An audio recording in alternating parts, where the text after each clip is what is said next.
los ACVI, insuficiencias vasculares periféricas, y tenemos los prediabéticos, ¿no? Que generalmente tienen doble componente. Un componente o componente macrovascular, por insuficiencia vascular periférica o problemas de neuropatía, ¿no? Por la micropatía diabética asociada a la neuropatía. ¿Ah? Muy bien, entonces todos eso es lo que tenemos, ¿no? Pueden ser complicaciones crónicas, microvasculares o macrovasculares. En cuanto a las complicaciones microvasculares, decíamos, ¿no? Tenemos a la retinopatía, nefropatía y neuropatía. Y acá tenemos el tema del pie diabético, que decíamos que puede tener un componente, ¿no? De neuropatía o un componente, ¿no? De ateropatía periférica.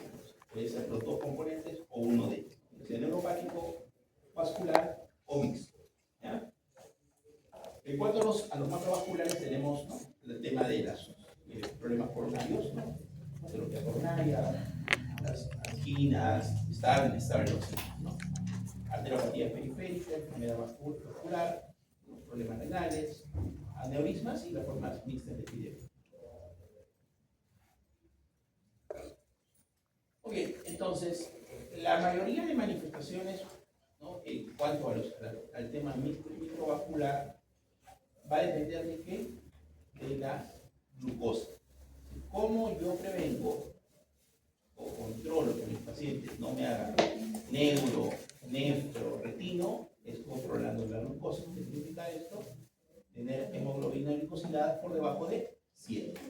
Eso es como yo evito que mi paciente diabético pueda progresar a temas, ¿no? A estas retinopatías microvasculares. ¿Ya? Y también incluye al diabético por el tema neuropático. En cambio, la parte de control, ¿no? No la parte micro, sino macro, la macrocepatía, es muy aparte de controlar la glucosa, es controlar todos los factores de riesgo asociados, ¿no? La diabetes, hipertensión, perdón, la epidemia, que deje de fumar y todo eso. ¿Ya? Entonces, para el micro es la glicemia y para el macro, parte de la glicemia, es los otros factores de riesgo cardiovascular. Ok, esto ya también lo vimos, la diferenciación entre macro y micro, la retinopatía, ¿no? Entonces, la duración de la diabetes, lógico, más si hay hiperglicemia, ¿no? Niveles altos de hemoglobina glicosilada, que significa que hay niveles altos de hemoglobina glicosilada, que no hay control glicémico, ¿no? Por eso que dijimos que la hemoglobina glicosilada nos indirectamente nos evalúa cómo está nuestra glucosa en los últimos 3 meses, ¿no? Últimos 2 a 3. La severidad, ¿no? ¿Sí? Proliferativa, no proliferativa, ¿no? Si aparte hay que controlar el tema de la presión arterial, ¿no? El tema de la epidemia, y cuando hay que tener mayor o cuidado control en los diabéticos tipo 1 que hacen gestación, porque puede empeorar la retinopatía, ¿sí? De una no proliferativa a una proliferativa. No proliferativa, lo que vamos a encontrar acá generalmente son afecciones, ¿no? O en los vasos, ¿no? ¿Sí? Puede haber aneurismas, hemorragias, exudados duros, edema macular. En cambio, la proliferativa que vamos a encontrar, neoformación, es decir, neovasos, ¿no? Y proliferación de tejidos duros. Por eso se llama proliferativa. Entonces, finalmente esto va a afectar la visión, ¿no? La mácula, que es lo más importante, el movimiento de la edema macular. ¿Ya? Entonces, ¿en quiénes hay que tener cuidado? Decíamos nosotros, en los diabéticos tipo 1, porque pueden evolucionar de una no proliferativa rápidamente a una proliferativa. ¿Cómo evalúo la retinopatía diabética? Con lo que se llama el fondo de ojo, ¿no? Un fondo de ojo. El examen, ¿no? De elección para evaluar la retinopatía. ¿Cómo controlo? Lo que decíamos, ¿no? ¿Cuál es la principal medida? Exactamente, buen control glicémico. Y ahí, lógico, control de presión arterial y el manejo, ¿no? Que puede ser fotocoagulación o cirugía, ¿no? Más ahora se colocan inyecciones, ¿no? Inyecciones de factores angiogénicos, ¿no? Para evitar el crecimiento de nuevos vasos, ¿no? O neovascularización. Entonces, ¿cómo es el tema del fondo de ojo o la evaluación? En la diabetes tipo 1, ¿no? Yo le diagnostico y el primer fondo de ojo lo tengo que hacer a los 3 o 5 años de diagnóstico. Y de ahí, en forma anual. En el diabético tipo 2, en el momento del diagnóstico. ¿Por qué? Porque con generalmente se dice que el paciente que es diabético o tiene un diabetes tipo 2, eso lo explicamos la semana pasada en la fisiopatología, que dijimos que para que haya manifestación clínica, ¿no?, tiene que estar glucosa mayor de 180 para que haya que la poliuria, ¿de acuerdo? Okay. Entonces, ¿qué sucede? Yo puedo tener de 126 hasta 180 y bien, estar sintomático, ¿sí o no? O tal vez sintomático, cansancio, fatiga, pero síntomas generales. Entonces, ¿qué pasa? Miren, la progresión, ¿no? Puede ir desde, ¿no?, de la parte de, ¿no?, de glucosa en ayunas, ¿no?, prediabetes, y recién de ahí, ¿no?, glucosa en ayunas, prediabetes, ¿no?, y ahí ya puedes tener una hiperglicemia asintomática y finalmente una hiperglicemia sintomática. Entonces, ¿qué te dice esto? Que mayoritariamente la evolución de un paciente tipo 2, este valor de 126 hasta 180, para que sea una manifestación clínica, aproximadamente se demora 5, ¿no? Es decir, ¿cuál es la traducción? Que si yo diagnostiqué a un paciente diabético tipo 2 hoy día, ¿qué significa? ¿Cuándo empezó el problema? Sí. Por lo tanto, ya cuando yo le hago el diagnóstico, ¿ya podría haber daño de órgano blanco? Sí. Ya podría haber retinopatía diabética, o también con proliferativa, pero podría haber. Por eso que la recomendación acá es cuando, en el momento de diagnóstico. Ley anual, ¿no?, la alimentación, y en las embarazadas diabéticas tipo 1 siempre hay que hacer control en el primer trimestre, ¿no? ¿Para qué? Para ver la proliferación, porque puede haber rápida progresión de la retinopatía diabética. Nefropatía. La nefropatía, lo mismo, es una microangiopatía, ¿no? Es la principal causa de ¿qué? De insuficiencia renal y de hemodiálisis, ¿no? Los pacientes que se dializan o que tienen enfermedad renal crónica, ¿no?, pero no están en estado terminal o estado hemodializándose, son porque son diabéticos. Lo primero que vamos a tener en estos pacientes es una manifestación clínica que es la microalbuminuria, y esto se puede de alguna forma dosar. Normalmente nosotros debemos de eliminar normalmente menos de 30 miligramos de ¿qué? De albúmina en orina. Esto es lo normal. Entonces, si yo elimino más de 30, ¿no?, hasta 300, generalmente hablo de microalbuminuria. Más de 300 es macroalbuminuria. Pero ¿qué es el problema de la microalbuminuria? Que esto va dañando mi riñón y aparte aumenta mi riesgo cardiovascular, un factor de riesgo cardiovascular alto. Puede evolucionar lo que decíamos, ¿no?, de micro a proteinuria, insuficiencia renal crónica, y eso es importante, ¿no? La microalbuminuria se asocia a un aumento de riesgo cardiovascular. El beneficio de tratar cuando más precoz sea, lógico, diagnóstico, ¿no? Entonces, ¿qué hago acá? Lo que hago es medición, ¿no?, de proteinuria, ¿no? Proteinuria en 24 horas. O lo otro es hacer un estudio de microalbuminuria, ¿no?, que también se puede pedir, ¿no? Microalbuminuria. Bueno, esto ya tengo yo pidiendo. Y eso tiene, la nefropatía diabética tiene fases de progresión. El estadio 1, ¿no?, acuérdense que acá lo que va a aumentar es la glucosa, ¿no?, y esta glucosa que va a hacer que haya mayor filtración. Entonces, al haber mayor filtración, ¿qué pasa con mi riñón? Se hipertrofia, ¿no? Y hipertrofia es una hiperfiltración. Característicamente, acá cómo va a estar mi riñón grande, crece el riñón, lo puede ver al riñón más grande, aumenta el flujo plasmático de la presión hidráulica. Pero acá, la urea creatinina, ¿cómo van a estar? Normal. ¿No? ¿Va a tener síntomas? No síntomas. En el estadio 2 va a haber lesión renal sin signos clínicos, ¿no? Aumento del espesor renal cerebrovascular, microalbuminuria. Acá ya puede haber microalbuminuria. Si la urea creatinina probablemente esté normal, ¿no?, pero ya hay microalbuminuria. Es decir, urea creatinina normal no es síntoma. En cambio, en el estadio 3, acá sí, que es una nefropatía incipiente, acá sí disminuye el filtrado glomerular, por lo tanto, la urea y creatinina aumenta. Ya puede haber acá algunas síntomas, ¿no?, aparte del aumento de la presión arterial. En la nefropatía diabética establecida, el proteinuria y hipertensión, persiste el filtrado glomerular, y en el estadio 5 ya hay insuficiencia renal terminal, ¿no?, una depuración de creatinina menor de 15. Acá ya hay sintomáticos.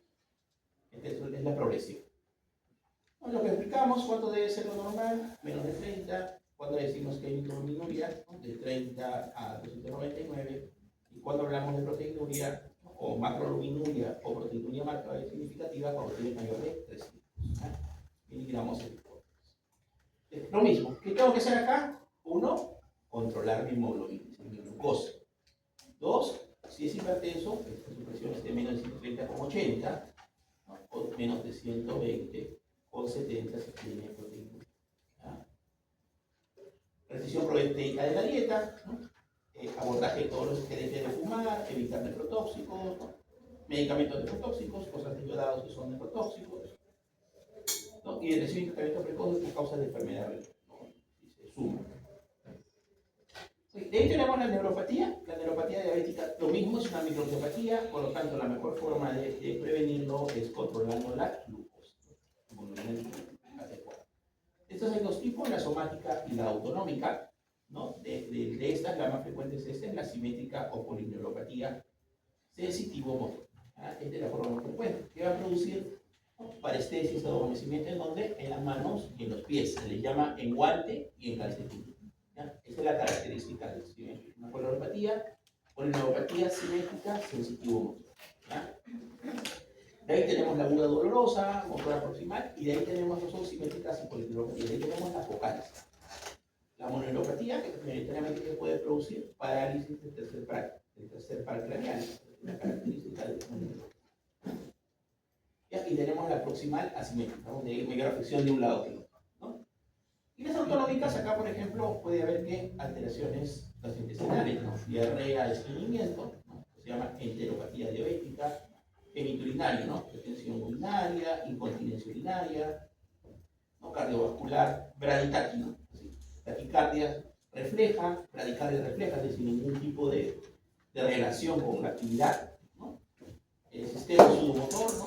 En este caso se llama sudoración parcelar, que significa que solamente va a sudar cierta parte del cuerpo, la mitad del pecho, la mitad del espalda, es decir, son sudoraciones parcelares. ¿Y la impotencia, doctor, entra en endocrino o en veterinario? Claro, también, acá, la parte de disfunción eréctil, ¿no? Por alteraciones en la perfusión, ¿no? Por la aterosclerosis, ¿no? Que puede haber también en las arterias, ¿no? Por la erección, que es vasodilatación, ¿no? de las venas penianas y el llenado, ¿no? Si hay aterosclerosis, no se va a poder ayudar. Esa es la característica. Muy aparte de otros efectos. ¿Qué hacemos acá? Lo mismo, miren. En todo, ¿qué nos da como primer punto? Control de la glicemia, ¿no? Porque todo lo que son neuropatías es esto. Tabaco, alcohol, control del dolor, ¿no? El dolor neuropático es un dolor bastante fuerte. Complicaciones macro, acá vemos, ¿no? Pueden ser de vaso mediano o de gran calibre, ¿no? Puede ser de inicio precoz, principal causa. ¿Cuál es la principal causa de mortalidad en el diabético? ¿Cuál es? Los infartos miocardiales. La presencia de microalbuminuria o proteinuria es un importante factor clínico de padecer enfermedad cardiovascular y mortalidad. Ya decíamos eso, ¿verdad? Proteinuria, muy aparte del efecto renal, porque mientras más microalbuminuria o proteinuria haya, más se daña en el riñón, también tiene un componente importante en la progresión de enfermedad. ¿Ya? Complicaciones macrovasculares, ¿no? Prevención primaria es el todo lo que decíamos, ¿no? En este caso, lo que tengo que hacer yo no solamente es controlar la glucosa, ¿no? Sino controlar el tema lipídico, la hipertensión, el tabaquismo, ¿no? Que baje de peso, que ejercicio, todo lo recomendable para evitar de alguna forma la complicación macrovascular. En cuanto a prevención secundaria, esto cuando ya le dio el infarto, acá tenemos que tener un valor muy intensivo, ¿no? Por ejemplo, a ver, vamos a poner. A ver, en un paciente diabético, sin factores de riesgo asociados, solo diabético, está el LDL menos de 100, ¿ya? Por ejemplo, un paciente que es diabético y aparte le dio un infarto en miocardio, ¿cuánto tiene que tener? Menos de 70. Y un paciente que es diabético y aparte tiene, ¿no?, enfermedad renal crónica, ¿no?, tiene antecedentes de un infarto, es decir, más de 2 factores cardiovasculares asociados, menos de 55. Estos son los valores que tenemos que manejar, ¿ya?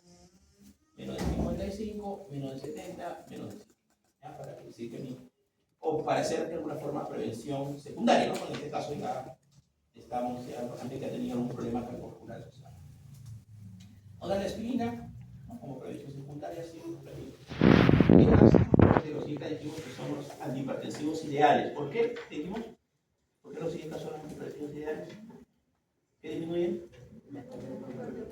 proteinúria, ¿no? Son antiproteinúricos. ¿Qué dijimos de la proteinuria? ¿Qué afecta? ¿Qué disminuye? Si yo controlo la proteinuria, ¿qué va a pasar? Evito la evolución de la enfermedad y disminuyo mi riesgo cardiovascular. Entonces, sí es importante darle dietas porque son medicamentos que tienden a producir, son antiproteinúricos, por lo tanto, tienden a proteger no solamente mi corazón, sino también a proteger el riñón por el efecto antiproteinúrico. ¿Ah? Entonces, un paciente, ¿no? Diabético tiene un riesgo de 2 a 5 veces superior de padecer cardiopatía isquémica. Y acá un dato característico, ¿cuál es? Es la forma indolora. A veces estos pacientes son diabéticos y van con dolores atípicos a las emergencias. Tal vez el dolor no es tan intenso, es un dolor tipo pulsada, es diabético, ¿no? Y es un infarto. Pero no tiene las características clínicas, ¿no? De un dolor intenso, opresivo, intenso, opresivo, más que más, con un dolor leve, moderado y pulsante. Diabético. De todas maneras es un infarto. Puede ser dolores atípicos, puede ser. Dolores atípicos. ¿Ah? Muy bien, lo mismo. Acá sí, si ustedes se dan cuenta, no solamente es el tema de prevención, no solamente es la glucosa, sino prevenir todo, ¿no? Todo lo asociado, ¿no? La hipertensión, la epidemia, ¿no? El tabaquismo, todo lo que glucosa, presión, todo lo que de alguna forma tenemos. En cuanto a la cardiopatía periférica, acá tenemos la parte clínica, ¿no? Uno que es la claudicación intermitente, ¿no? ¿Qué conduce esto? ¿En qué consiste esto? Al paciente empieza a caminar una cuadra y media, ¿qué pasa? Se para. ¿Por qué? Porque le duelen los músculos de la pierna, las pantorrillas.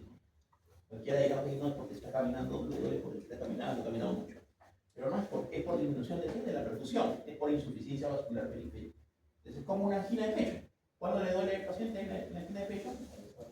Si no tiene estable. Es lo mismo, sino que es porque hay obstrucción de las arterias que hacen perfusión de los miembros inferiores. Esa es la claudicación. Si esto avanza, quiere ver que ya va a haber dolor en reposo, ¿no? Ya no solamente como una angina inestable, que no solamente le va a doler cuando tiene esfuerzo, sino en reposo.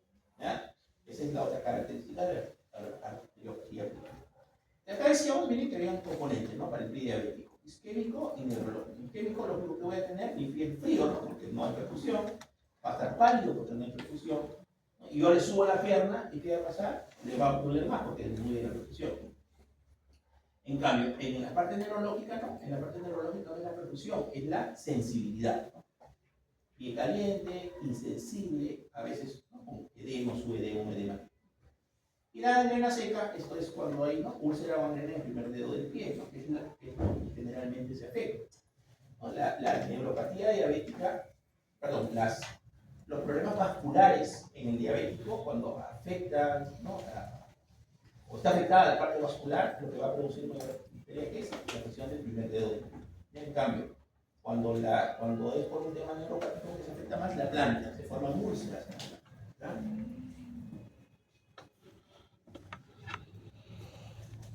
Muy bien, prevención, análisis, infección minuciosa de los pies, ¿no? Palpación de pulsos, ¿no? Doppler para poder ver y todos los factores de riesgo social. Criterios de derivación, ¿no? Cuando hay la infección, gangrena seca, ¿no? Que son cables, enfermedad cerebrovascular, ¿no? Mayor tipo de diabéticos, ¿no? Los ACVs, ¿no? La mortalidad por esto puede ser mayor en los diabéticos, ¿no? Hay mayor asociación a factores cardiovasculares. Cuando veamos neuro, ya vamos a ver que la principal causa de ACVs isquémicos y hemorrágicos es la hipertensión. ¿No? Puede estar de diferentes tipos, ¿no? De isquémicos, paralacunares, amaurosis, ¿no? Que son manifestaciones, eso lo vamos a ver en neuro. Estenosis de la arteria renal y acá el pie diabético, lo que decíamos, ¿no? Generalmente el primer dedo, cuando hay temas de necrosis o isquemia, ¿no? Se afecta mayoritariamente el primer dedo, y cuando el problema más que todo es, ¿no? Neuropático, más que todo va a ser acá, ¿no? En la parte de la planta. Acá tenemos doble componente porque no tenemos deditos y aparte hay temas, ¿no? de ulceración. Entonces, esto es lo que característicamente vamos a tener.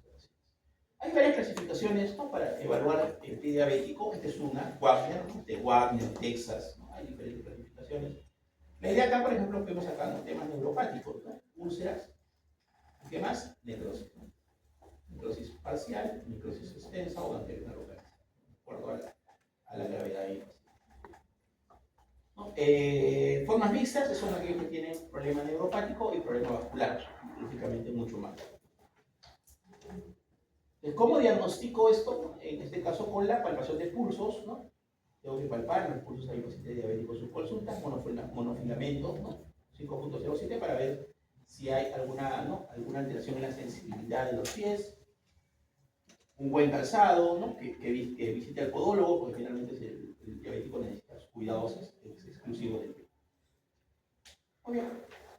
Entonces, ¿cuál es la principal forma de prevenir las microcefatías, chicos? ¿Cuál? Control glicémico, así es. ¿Cómo yo prevengo que mi paciente, si yo le pregunto, que haga retinopatía, es haciendo control glicémico, que su glucosa esté menos de cuánto? ¿Cuáles son mis valores? En ayunas, menos de 70, entre 70 y 130 en ayunas, menos de 180 2 por que mi hemoglobina glicosídea esté menos de cuánto? De 100. Eso es. ¿No? Esa es la fórmula que ustedes tenían que explicar. ¿Cómo prevengo los temas macrovasculares? Con control de glicemia más los factores de riesgo asociados, ¿no? Si es hipertenso, control de hipertensión. Si fuma, que deje de fumar. Si tiene sobrepeso o obesidad, que esté en normopeso. Si, no, que mejore su dieta. Es decir, la forma macrovascular tiene, para controlarla, necesitas de más factores, ¿no? La microvascular solamente con el control glicémico. ¿Chicos? Muy bien. Pasamos a estas últimas dos clases, que son el Einstein y el Cushing. Simple, ¿no? Acuérdense, esto ya lo hemos visto varias veces, lo explicamos en la primera clase. Nuestra glándula suprarrenal es un órgano retroperitoneal que se encuentra encima de los riñones, tenemos dos. ¿No? Y que esta, su principal función, tiene dos, es decir, la glándula suprarrenal tiene dos partes, la corteza y la médula que produce catecolaminas, y la corteza tiene tres zonas, perdón, que lo que van a producir es la capa glomerular, mineralocorticoides, aldosterona, la capa fascicular, glucocorticoides, cortisol y la fase reticulada andrógena. Y la médula, catecolaminas. Esto es de alguna forma las relaciones que tenemos. Entonces, ¿qué va a pasar? ¿No? En el síndrome de Cushing, lo que vamos a tener es una exposición crónica de exceso a glucocorticoides, ¿no? Que puede ser ya sea de forma exógena o una fuente endógena de cortisol. De todas, ¿cuál es la principal causa de Cushing? Las endógenas, exógenas. Es decir, ¿cuáles pacientes que consumen corticoides por algún motivo o por algún tema médico o porque se automedican? Así es, esa es la causa más frecuente del síndrome de Cushing. Tengo un montón de pacientes que van a la consulta y yo tengo dolor crónico en la cadera y todos los días tomo dexametasona, tomo prednisona. ¿Quién le indicó? Nada. Ya. O algunos pacientes que tienen alguna enfermedad crónica, ¿no? que no va bien con el tratamiento. Ahora cada vez ustedes ven, ¿no? En mi época sí, porque ya un montón, todas las enfermedades generalmente inmunológicas utilizaban corticoides. ¿No? Ahora ya no es tan frecuente, ¿no? Por ejemplo, en la artritis reumatoide que ustedes han visto, ¿cuál es el tratamiento de elección? No. El metotrexato.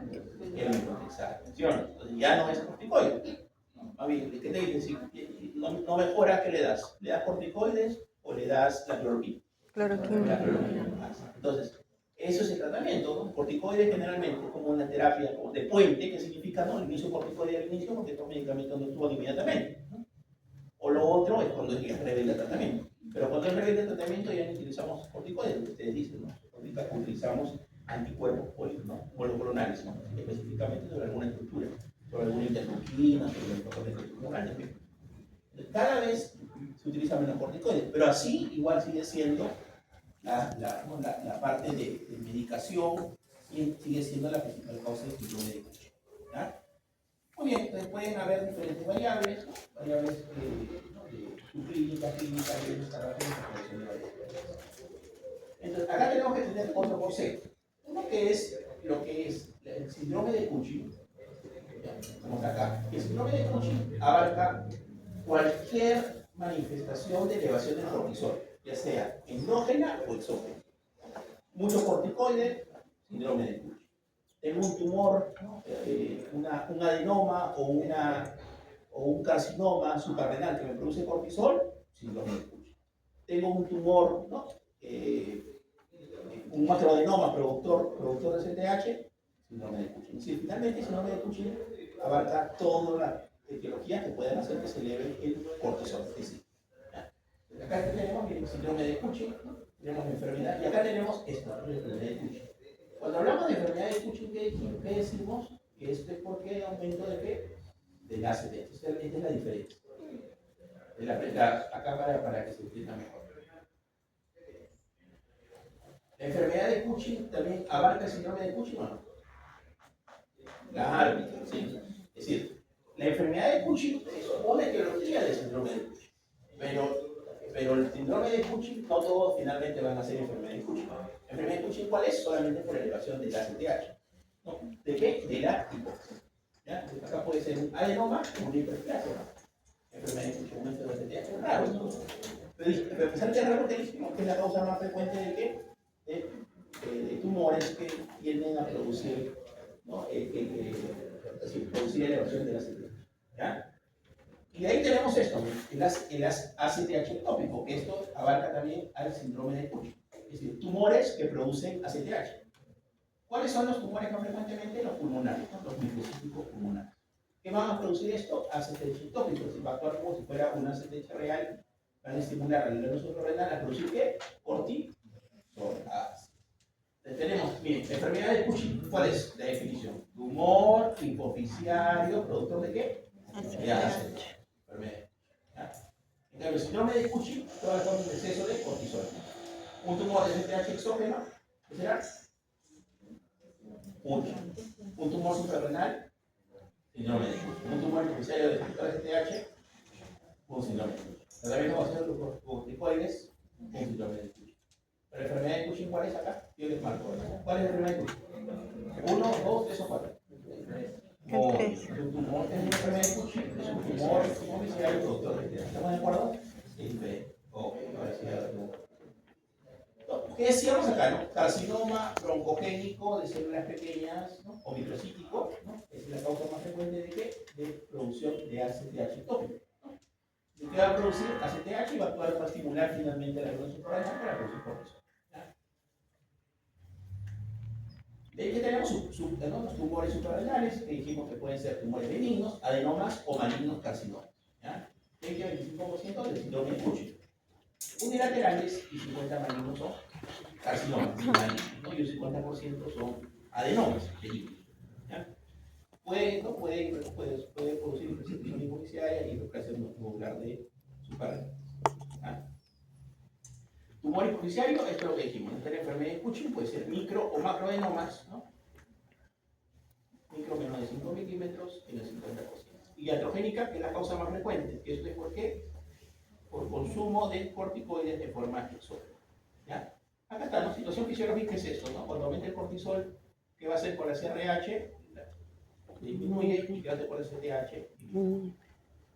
Yo tengo acá una secreción ectópica, ¿no? Por un tumor. ¿Qué va a pasar acá? El ACTH, ¿cuál va a estar aumentado? El ACTH producido por el tumor, ¿no? Pero el cortisol, ¿cómo va a estar? Aumentado. ¿Cómo va a estar la CRH? Disminuido. ¿Cómo va a estar la CTH? No, pues el CTH no tiene nada que ver. ¿Por qué? Porque vamos a tener acá una producción de CTH ectópica. El CTH tiene mucho cortisol, ¿cómo va a estar? Disminuido. ¿Estamos de acuerdo? Es decir, es un síndrome de Cushing no dependiente de la CTH, sino de la CTH producida por el tumor. ¿Sí? Okay. Pero en el sénico, ¿cómo lo valoro? ¿Cómo diferencio que Se mide el ACTH. Si el ACTH, en este caso, ¿no? Primero el contexto clínico, ¿no? Que no es que todos los pacientes, es un paraneoplásico. Si tengo un tumor, ¿no? Tengo un paciente, perdón, que o sospecha de una tumoración y tiene síndrome de Cushing, ¿no? O clínica de síndrome de Cushing, que voy a pensar que probablemente sea un tumor ectópico. Le tomo a un paciente una tomografía y le encuentro una masa pulmonar. Y aparte tiene un síndrome de Cushing. ¿Pensaré que es un carcinoma? ¿Pensaré que es una lesión ectópica de hipófisis? No, voy a pensar que sea un tumor productor de qué? De ACTH ectópica. Acá, ¿qué hago? Lo que pido es esto, ¿no? En este caso, ¿no? ¿Cómo creen cómo debería estar cuando yo tengo, como en este caso, cómo estaría la ACTH?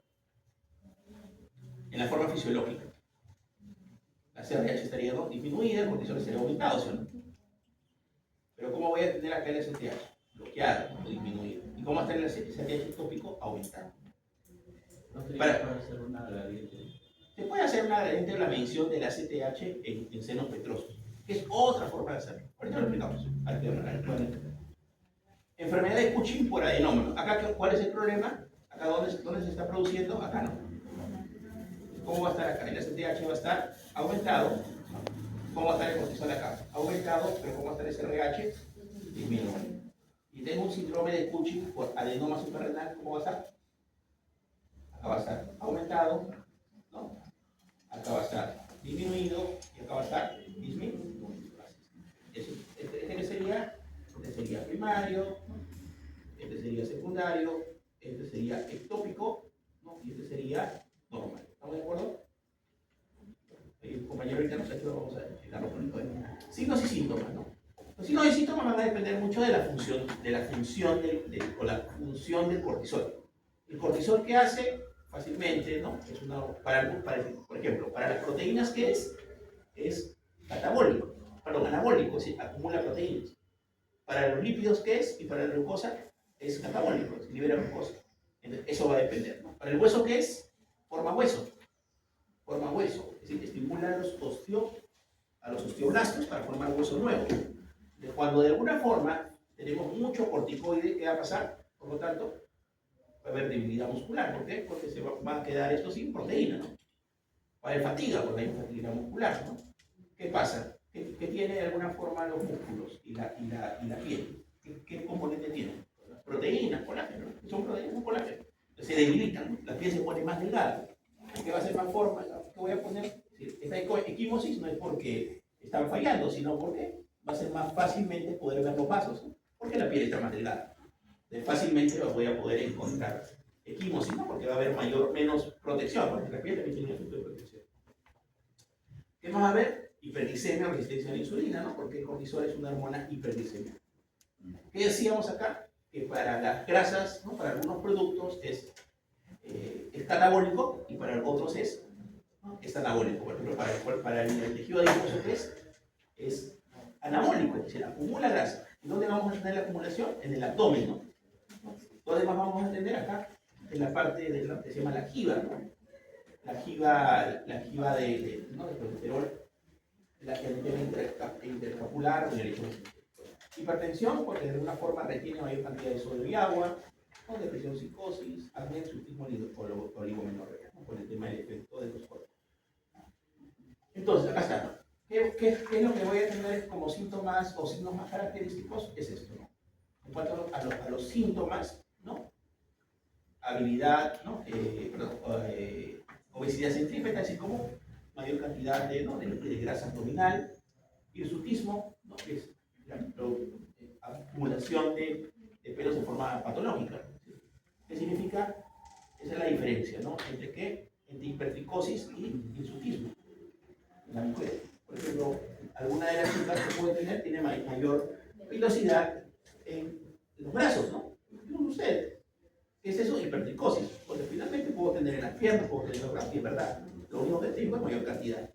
En cambio, el hirsutismo no. El hirsutismo es en zonas donde no debería tenerlo. Entonces, una mujercilla le tiene que barba, bigote, o tiene una pilosidad mayor, ¿no? En la parte axilar, puede tener cambios, ¿no? de la estructura, de las características de la pilosidad en la parte genital, ¿no? Eso es hirsutismo, ¿ya?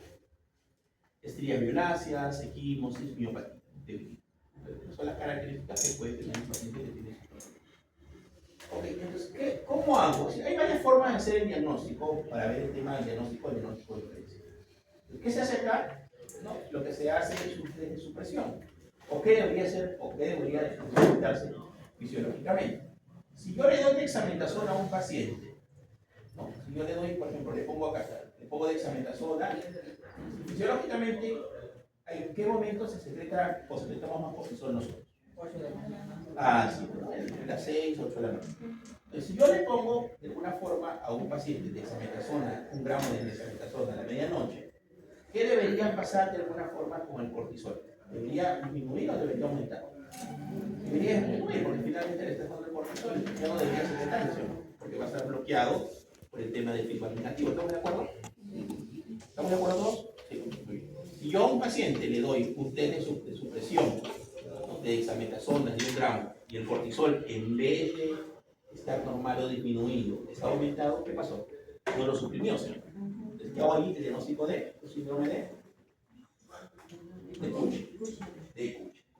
Entonces, la prueba gol estándar que se hace para el tema de o la prueba que tiene mayor sensibilidad diagnóstica, especialidad diagnóstica es esto, es la test de supresión nocturna con dexametasona. ¿Ya? Vamos por acá. ¿Qué pasa? En los obesos y los deprimidos puede haber aumento del cortisol sin necesariamente tener enfermedad de Cushing o tener, puede haber aumento del cortisol sin necesidad de tener síndrome de Cushing. Es decir, pueden estar elevados en los obesos y en los pacientes que tienen depresión. Por lo tanto, en estos casos se puede utilizar el cortisol urinario en 24 horas. Actualmente, este cortisol urinario se está considerando como una prueba, digamos, por estándar, por la facilidad. No es tan complicado como hacerlo con pacientes potentes en la mano. Ok, pero si yo quisiera ser más exhaustivo, okay, ¿qué hago acá? Hago lo mismo, ¿no? Un test de dexametasona, le coloco 5 microgramos, miligramos, perdón, cada 6 horas por 48 horas, y de ahí mido el cortisol urinario, y de ahí mido el cortisol plasmático. Entonces, ¿qué pasa? ¿Qué debería usarse en estos días? Tanto el cortisol urinario como el cortisol plasmático, ¿qué deberían de ser? Deberían de disminuir, ¿no? Si están aumentados, ¿no? Más de 10 microgramos en heroína o más de 5 microgramos en sangre, ¿qué te dice? Que tiene un síndrome de... ¿no? Ok, entonces, acá lo que veíamos, ¿no? Entonces, si estudios de imagen son negativos, ¿no? En cuanto para el diagnóstico, por ejemplo, si yo le hago una resonancia, le hago una tomografía abdominal para ver si hay algún tema de patologías, puedo determinar la CTH, ¿no? La CTH en sangre en el decimos en los senos fibrosos, ¿no? Es una prueba de mayor tipo de riesgo. Entonces, en el diagnóstico, en un adenoma suprarrenal productor de cortisol, ¿no? ¿Cómo va a estar acá la parte? Si el problema dónde decimos es el suprarrenal, ¿estamos de acuerdo? Entonces, ¿qué va a pasar acá con mi cortisol? La hemoglobina va a estar aumentada. ¿Cómo va a estar mi CTH? Baja. En un carcinoma suprarrenal, ¿qué voy a encontrar? ¿No? Una masa abdominal palpable, y también puedo medir los 17 esteroideos urinarios que también van a estar aumentados. Otra forma actualmente es esto, es dosando el cortisol salivar nocturno, ¿no? Que no es tan difícil, ¿no? Una prueba, digamos, un poco más factible, pero el tema es que no tenemos todavía como un tema gol estándar o protocolizado a tener. No se hace.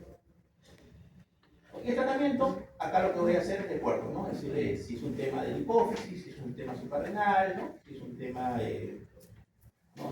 o un tumor, ¿no? Por ejemplo, si es un tumor pulmonar, ¿qué voy a hacer? ¿Cómo curo la Cushing? Extrayendo el tumor, ¿no? Si es un macroadenoma, ¿cómo lo...? Tema quirúrgico, ¿no?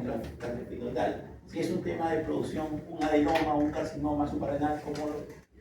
Quirúrgico. Va a depender mucho de la etiología. ¿Ya? También hay medicamentos que pueden inhibir la esteroidokinesis, es decir, ¿qué significa? Disminuir la producción de cortisol. ¿No? Obviamente todos son dependientes del colesterol, ¿no? ¿Cuál es el medicamento que utilizamos acá en el Perú? El ketoconazol. El ketoconazol, que lo que hace es inhibir la esteroidokinesis. Por lo tanto, se utiliza más que todo en pacientes que tienen factores de riesgo cardiovasculares altos. Bien, entonces esto está bien, la anatomía bilateral, es el tratamiento definitivo para el síndrome de Cushing cuando es necesario el cortisolismo rápido cuando otras terapias han fallado. Entonces acá no solamente una, sino las dos. Muy bien, entonces tenemos acá la parte de los cuadros clínicos, ¿no? A ver, pregunta. ¿Cuál es la diferencia entre el síndrome de Cushing y el enfermedad de Cushing? En el síndrome de Cushing es elevación de cualquier parte, ¿no? Exógena, endógena, ectópica, hipofisiaria, ¿no? Y la parte suprarrenal. En cambio, cuando esa enfermedad de Cushing es propia de dónde? Hipofisis. Así es. Ese es lo primero que ver. ¿Cuál es la causa más frecuente de hipercortisolismo? No hay, no. Iatrogénico. Consumo de corticoides, que sea farmacológico o automedicación, ¿no? Muy bien. ¿Qué test le haríamos a un paciente que sospechamos síndrome de Cushing? Sí. Va a depender, ¿no?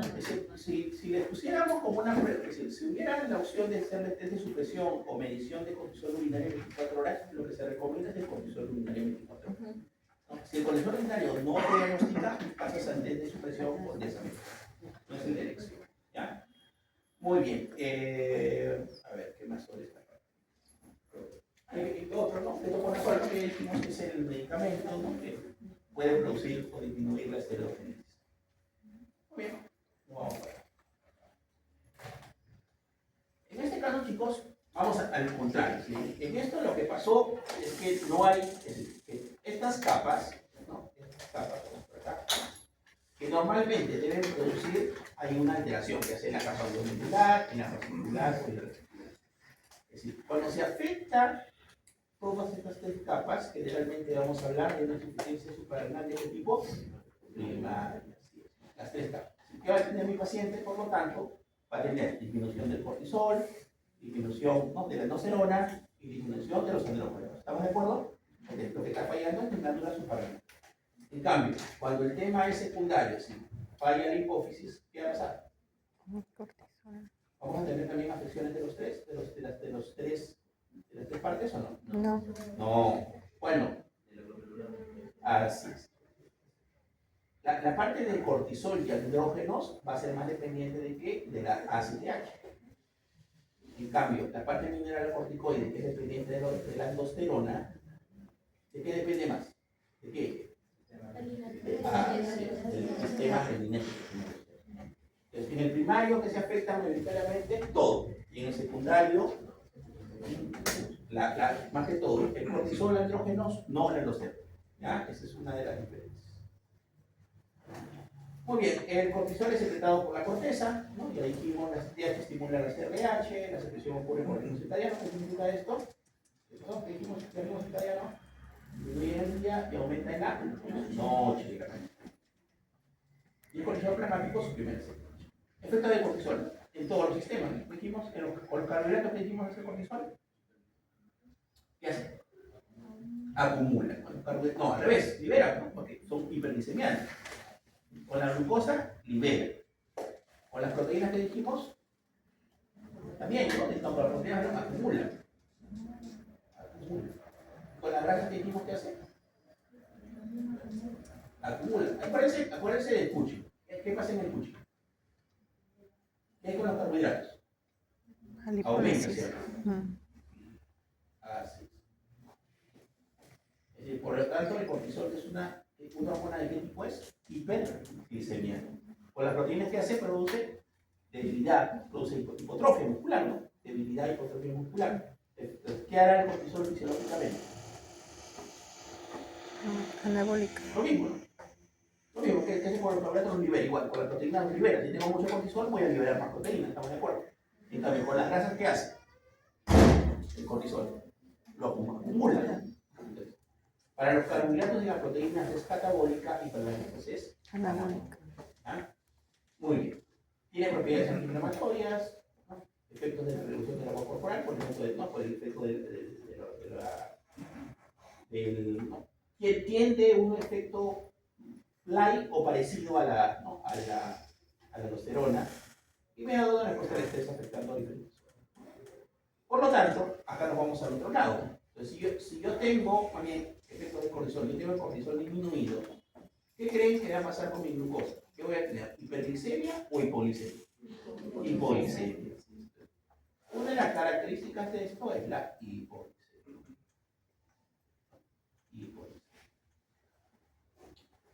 ¿Qué va a pasar con las proteínas y las grasas? ¿Va a aumentar la grasa? ¿Disminuye la grasa? ¿Qué pasa? Disminuye la grasa. Estos pacientes, ¿cómo van a ser entonces? Adelgazados, ¿no? Tienen que ser adelgazados, tienen poca masa muscular, tienen poca masa grasa, ¿no? o grasa. Esa es la característica que vamos a ver. Muy bien, entonces, efecto de la aldosterona, ¿no? ¿Cuál es la principal función de la aldosterona? Mantiene la concentración de sodio, es decir, reabsorbe sodio, elimina potasio, ¿no? Por medio del sistema renina-angiotensina. ¿Qué va a pasar acá? Lo que decía, ¿no? Entonces, acá tienen las famosas A y las famosas H. Los síntomas son las A y las H son los signos o alteraciones laboratoriales.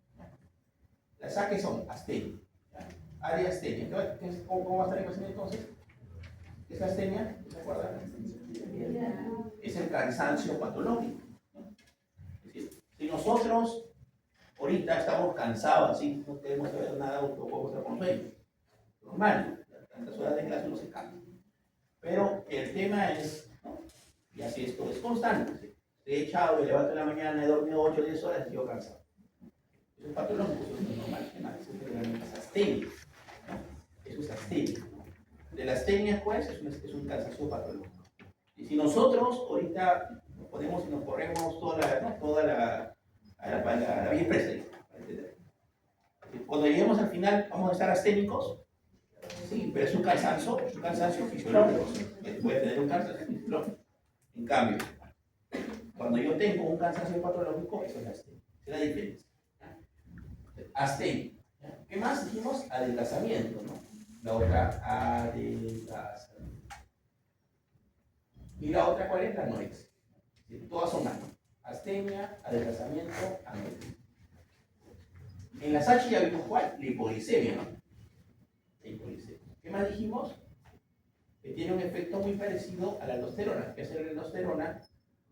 Elimina potasio y retiene sodio. Eso es lo fisiológico. Entonces, si tengo bloqueado, ¿qué va a pasar? Aumenta el potasio y disminuye el sodio. Entonces, vamos a tener hipercalemia y vamos a tener hiponatremia. Okay. Nos vamos para. Cuando veíamos la parte fisiológica, ¿no? Acuérdense que acá les dije, decíamos que la ACTH, ¿no? Proviene de una mamá, ¿no? Que es la propio melanocortina. Propio melanocortina. Esta propia melanocortina, a su vez, tiene 3 primos hermanos. Esta CH tiene 2 primos hermanos. Uno que es la MSH, ¿no? La hormona de estimulación melanocítica, y las beta-endorfinas. Entonces, ¿qué pasa? Cuando yo tengo un problema, ¿no? En la suprarrenal, ¿qué va a pasar ahí? ¿Cómo va a estar acá mi cortisol? ¿Cómo estaría acá mi cortisol? Disminuido, ¿sí? ¿Estamos de acuerdo? Okay. ¿Cómo va a estar mi STH? Aumentado. Por lo tanto, ¿cómo creen que va a estar mi MSH? Aumentado, porque finalmente también va a aumentar mi propio melanocortina. ¿Qué va a pasar con estos pacientes? Se hiperpigmentan. Entonces, es la cuarta característica. Y por último, lo que van a hacer es hipotensión. Todas son las A. Los síntomas son las A y los signos son las H. ¿Ya? Hipoglicemia, hipercalemia, hipernatremia, hiperpigmentación, hipotensión. ¿Ya? Características. Okay. La insuficiencia renal primaria también es conocida como enfermedad de Addison, acá, chicos, ¿no? Hay dos etiologías más frecuentes. En el Perú, ¿cuál será? Tuberculosis. Tuberculosis. Y en los países del primer mundo, la enfermedad de Addison, ¿no? que es la adenitis suprarrenal. Anticuerpos contra la glándula suprarrenal.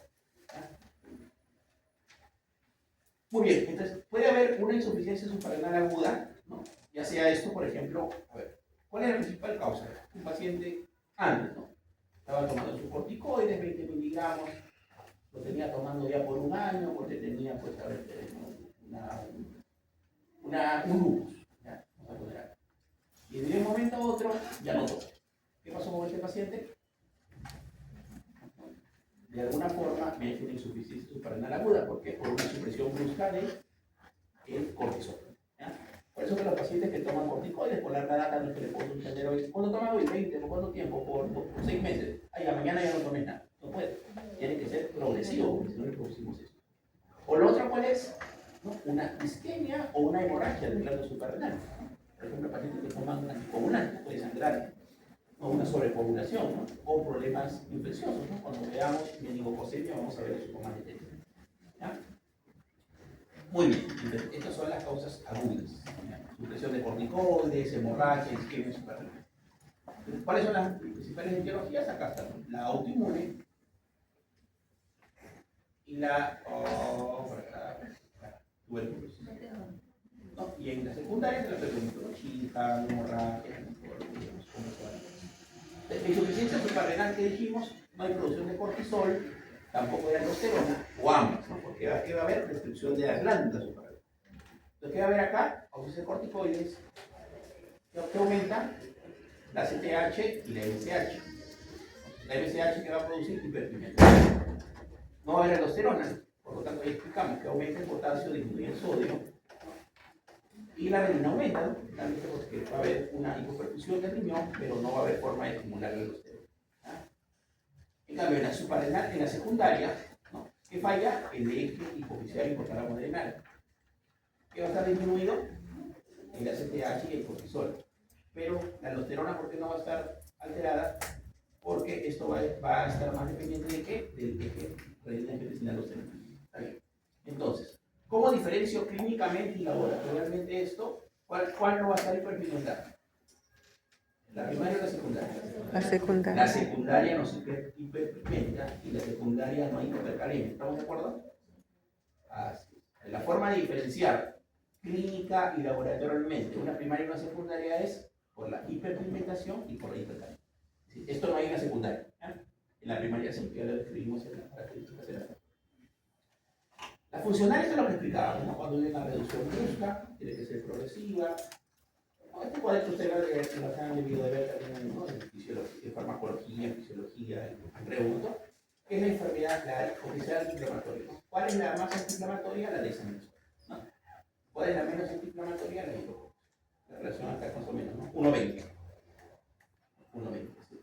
La dexametasona es 20% antiinflamatoria y la hidrocortisona es 1. Esa es la diferencia. De todos los corticoides, ¿cuál es el más antiinflamatorio? La dexametasona. Insuficiencia, esto ya lo vimos, ¿no? Cuando para que haya clínica tiene que describirse más del 90%, tenemos visto. Y esto es otro dato, ¿no? Generalmente esto va a tener que ser adelante. Si cuando yo tengo una sepsis, tengo una patología de estrés, una cirugía mayor, todo lo que podamos indicar, necesitamos cortisol, que esto que va a desencadenar un paciente que tiene un Addison, que puede presentar una crisis, ¿no? Una crisis suprarrenal. O un paciente que no sabe, por ejemplo, ¿no? Que está recién empezando una infección suprarrenal y tiene que entrar a la sala de operaciones, es hipotensa, hace hipercalemia, hace hiponatremia. ¿Qué pasó? Probablemente esta ya tenía la enfermedad, sino que ¿quién lo ha exacerbado? El estrés, ¿no? Muy bien, acá en insuficiencia suprarrenal secundaria que voy a tener déficit de ACTH y una disminución de cortisol y andrógenos, pero el tema de la aldosterona o mineralocorticoides. Pregunta de examen. ¿Cuál es el trógeno en la secundaria?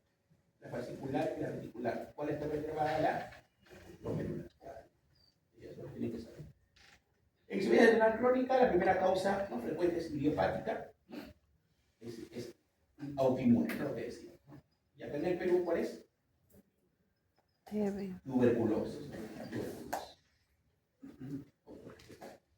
TBC fue una de las más comunes, ¿no? Enfermedades Addison por TBC. ¿Quién lo describió? Tomás Addison, esto ya lo hemos visto, ¿no? Hasta todos los síntomas, ¿no? Las A y las H.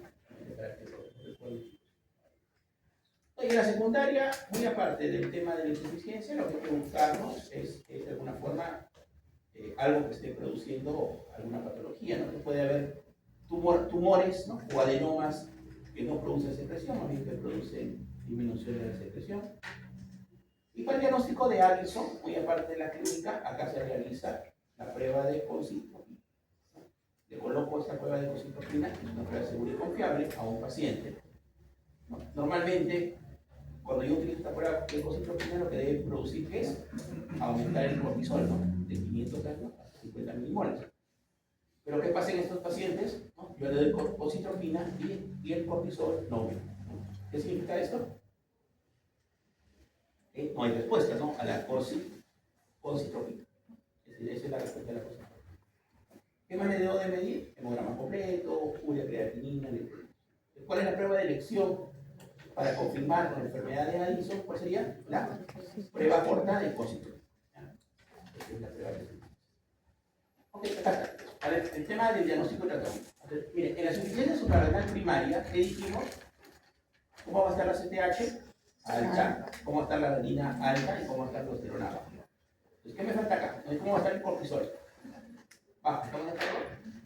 Entonces, ¿qué le tengo que dar? Reponer cortisol y reponer aldosterona. ¿Estamos de acuerdo? Entonces, para reponer el cortisol, ¿qué le doy? Endovenoso hidrocortisona, oral prednisona. Y los mineralocorticoides, la fludrocortisona. Es un tipo de corticoide, pero que tiene más efecto mineralocorticoide. ¿Ah? En cambio, en la secundaria, ustedes se dan cuenta acá, ¿no? ¿Qué va a haber acá? Aceite bajo normal, la renina aldosterona va a estar normal, y el colesterol, ¿cómo va a estar? Perdón, el cortisol, ¿cómo va a estar? No, disminuido. El cortisol disminuido. Pero acá, ¿el problema cuál es? Acá el tema, el eje mineralocorticoides alterado, no. ¿Qué le tengo que dar entonces acá? Glucocorticoides. Esa es la diferencia. ¿Ah? Muy bien, chicos. Terminamos. A ver, rápidamente. A ver, miren. Ya, introducción, CIJAS, diabetes insípida, de todo esto hay una pregunta. ¿Ya? Hiperprolactinemia, hiperturismo, otra pregunta. Diabetes, prevención, obesidad, hiperglicémica, complicaciones agudas, acá sí debe venir unas 12 a 15 preguntas. Todo diabetes, bueno, varias preguntas, 12 preguntas. Tiroides, incluye hiper, hipo, nódulo, tiroiditis, cáncer de tiroides, igual, unas 8 o 10 preguntas. Y la parte de Cushing, inflamación renal, igualito, ¿no? Una pregunta. ¿Ya? ¿Qué tienen que ver más? Tiroides. Ok. ¿Qué no viene? Ya, esta, hiperpara, ¿ya? Hiperparatiroidismo y hipoparatiroidismo, esto no viene. Hipoglicemia y crisis tirotóxica, esto lo vamos a ver en dónde, lo vamos a ver en emergencia, ¿ya? Hipoglicemia y hipotiroidismo. Todo lo demás lo hemos desarrollado. ¿Ya? A ver, repasamos. Crisis tirotóxica, esto es tormenta tiroidea y comamixema, eso lo hemos hecho, hipotiroidismo, perdón, hipoglicemia. Estos dos vienen para emergencia. No lo vamos a hacer ahorita, para poder repetirlo. Y esta, la clase 19. 19 de noviembre. No hay más para muy bien. Entonces, al otro. Acuérdense, chicos, que el otro martes es feriado. ¿Sí estamos de acuerdo todos? Sí. No hay pecado. El examen formalmente debería ser el otro martes. Por el feriado se va a prolongar una semana más. Pero ¿cuál es el tema? Que nos daría una clase diferente. Probablemente, yo sé que todos van a estar más preocupados del examen endocrino. Igual voy a coordinar con las delegadas porque hay que hacer una recuperación del efecto ritual. ¿Sí? Probablemente, después del examen, vamos a ver, por eso voy a coordinar con la mayoría lo va a querer así, ¿no? Esta semana, dedíquese a estudiar la parte del endocrino, tienen 2 semanas, ¿no? Para aprender, lo que se llama el examen. Y de ahí, claro, tiene que ver la configuración de segundo examen segundo, es mi culpa, es complicado.